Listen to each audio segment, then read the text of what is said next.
What's up guys, Luke here with Luke's Points and Miles. In the last 18 months or so, I have redeemed well over 1 million Chase Ultimate Rewards points for travel.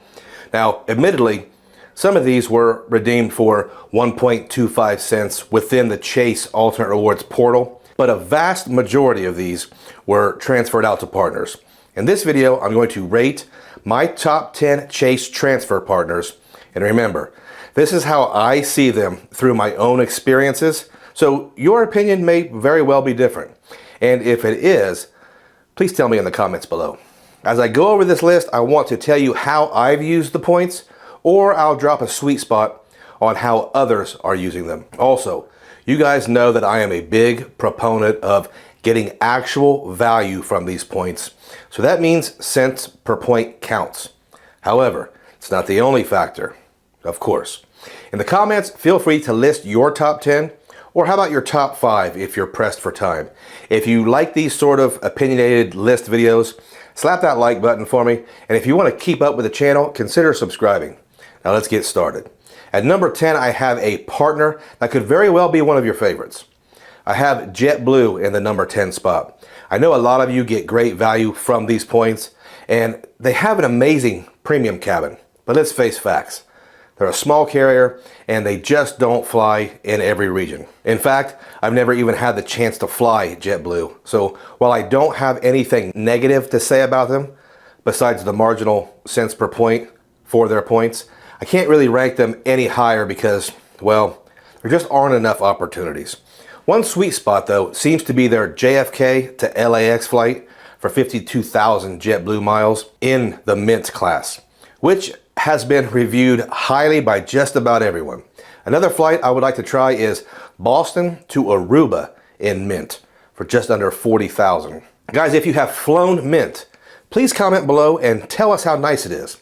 I may take some heat at number 9 here because Southwest could likely be your favorite line to stand in, but their points just aren't worth much in the grand scheme of things. Most of us will be much better off just booking the Southwest flights through the portal and paying with Chase UR points rather than transferring. Why is that? Well, flights booked through the UR portal are still considered paid flights, and they'll earn towards whatever silly program Southwest calls status, and it will also earn more low-value Southwest points, but earn more points nonetheless. Guys, Southwest points are pretty much a fixed rate based on the cash price, so I don't see a ton of outsized value using the points, but there will be some great use cases, and I'll tell you why I find myself sitting in that 24th row middle seat once in a while. For me, they offer some really great routes. I fly out of a smaller airport, and a lot of times I have to connect in a hub, but Southwest offers direct flights for me to Fort Lauderdale, Las Vegas, Orlando, and a few other destinations that I really like. Most of us really like Southwest, but I'm not going to give them a ton of credit just because of the value of their points. Guys, I do want to remind you that if you want to rack up tons of Chase UR points, you can do so. And if you want more information on these Chase cards, check out my super organized card link in the description below. Using my link definitely helps out the channel, and it allows me to upload unsponsored content like this. If you have used my link in the past, I sincerely appreciate it. Let's get back to the list. Moving up on the list, and guys, some of these rankings are really tough. It's tough to value certain programs against each other because while they may not have a ton of redemptions or uses for us, they might have some once-in-a-lifetime stuff or a really cool redemption. Obviously, I think the more opportunities are better, and that's why I have Emirates at number 8. Emirates, for me, offers a couple aspirational redemptions, but with a catch. I'll get to that in a second. Obviously, the program is all about luxury, and it would be super fun if we were just able to book Emirates first class all the time. However, the two main redemptions I can see with Emirates is JFK to Milan and EWR to Athens in business class for 87,000 Emirates miles. Not exactly cheap, but it's not easy to find direct flights to Greece. And I mean, come on guys, it's Emirates. Here's the catch. Unless something has changed very recently, those flights will likely be in the old business class configurations, and they're not likely to knock your Aunt Connie's socks off. I mean, I would rather fly Qatar to Dubai than Emirates right now. I'm hoping someone in the comments can school me up on some better use cases. I have United here at number 7, and I'm sure I might get beat up for that. United's strengths for me is there's just so many options, from Star Alliance partners to domestic economy. While I don't believe their miles are anything special, they just have so many chances to redeem, especially if you're in a hub, which I'm not. I have to admit, I don't have a ton to say about United, but for me, I think the best use case is the consistent economy flights to Europe for 30,000 points. The miles are easy to earn, they have a great credit card suite to back them up, and plenty of partners and some great hubs. Houston. Number 6 was heavily influenced by my personal experience, and that is Singapore Airlines. I've said it before, I'm still blown away at the professionalism of this crew and how they go about their business. I mean, when the Singapore flight attendants walk through the airport, everyone stops and looks. They're big league. I only flew their older product, but that just made me want to fly them even more, and maybe even to Singapore. Singapore suites might not be the cheapest redemption, but I will jump on that as soon as it makes sense for me. New York to Frankfurt, Houston to Manchester is 87,000 KrisFlyer miles. Not the best deal, but if I was better at conveying how well we were treated on those flights, it might make more sense. Oh, and the food was amazing for airline food, for sure. The top 5 is likely no surprise, so I'll move quicker here. I'll explain why I ranked them and how I've used the programs. I just want to preface this with, all 5 of these partners are top tier. Number 5, I have British Airways. BA was a little higher on my list previously, but they did devalue their domestic American Airlines flights a bit. I used to be able to fly to Dallas for 9,000 Avios, and I think it went up to 11,000. Columbus to Miami, I think, went from 7,500 to 9,000. Still a great way to use the Avios, but you know how the game goes.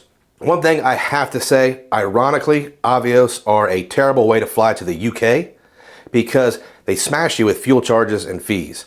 But Avios do transfer between programs, so you can move them to Iberia, Aer Lingus, and Qatar, and now Finnair. And I think one sweet spot for me is you can fly from the East Coast to the Emerald Isle, which is Ireland, for only 13,000 Avios, no surcharges. This is economy, of course, but hey, it's a short flight, so not that big of a deal. Number 4, I have Virgin because they can hit the domestic economy for Delta flights, but they can also be used for ANA first class to Japan. Those redemptions are admittedly much harder to find these days, but one that you can still occasionally book is the 50,000 Virgin miles and $5 to Europe direct on Delta Airlines, and that is Delta One. You can also book Air France and KLM flights for sometimes less miles than their own programs. So a lot of versatility there, and there seems to be bonuses all the time. Now we come to the medal rounds. I'm sure most of you can tell who will be standing tall, but whose national anthem will they be playing? Winner of the bronze medal, Air France KLM Flying Blue. I love this program because they have crazy promotions on the first of the month. They have the most availability out of any program that I regularly search, as long as you can connect in Paris or Amsterdam. And hey, those are pretty great destinations themselves. You can also use Flying Blue miles to book Delta flights domestically and for really great rates. One drawback is the surcharges. They can get pricey if you're booking for a family, but hey, just go earn more income, right? The silver medal goes to the world of Hyatt. Guys, you know that I oftentimes poke fun at the Hyatt hype, and especially the awful Hyatt credit cards, but there is a lot of clout in being the highest value hotel point in the game. If you can earn tons of Chase UR points, you can almost completely guarantee high value just for using them with Hyatt stays. Hyatt is actually the only hotel program that I would transfer to, and I mean that from any issuer. I also really like Hyatts because they seem to offer affordable suites and rooms with pull-out couches more often than some others. Can you hear that sweet, sweet "O Canada" playing? Pop the champagne Canucks, because Air Canada's Aeroplan wins the gold for me. The number one reason? Great, and I mean great award redemptions from North America to Europe. I can purchase an economy ticket to Miami if I need to, But Aeroplan offers redemptions that are completely beyond my means, and there are plenty of them. 60,000 Aeroplan points for direct flights to Europe, and for me, Toronto is only a short flight away. But you don't need to go to Toronto because Aeroplan flies from all over North America to Europe. One redemption I'm eyeballing right now, though, is Toronto to Edinburgh this fall for 60,000 points a ticket. I want to take the boy to see the locks and the castles. I can deal with Aeroplan, and their website is easy to use and easy to navigate. It's just a great program. We're actually using Aeroplan to fly home from Geneva, Switzerland in business class in a few months, and I can't wait. So guys, tell me what you think of my list or my rankings. The remaining 4 partners with Chase, they didn't make the cut, and that is Aer Lingus and Iberia, because you could just transfer the British Airways Avios, and BA has a lot more bonuses. And the hotel programs, Marriott and IHG, while I do love their programs and their properties, their points aren't worth enough to transfer a UR point, in my opinion. Okay, this one may have ran a little long. I want to remind you that you can earn tons of UR points with Chase cards. And if you want to learn more about those UR points earning cards, check out my card link in the description below. And if you've stayed all the way to the end, I thank you, and I appreciate every single one of you.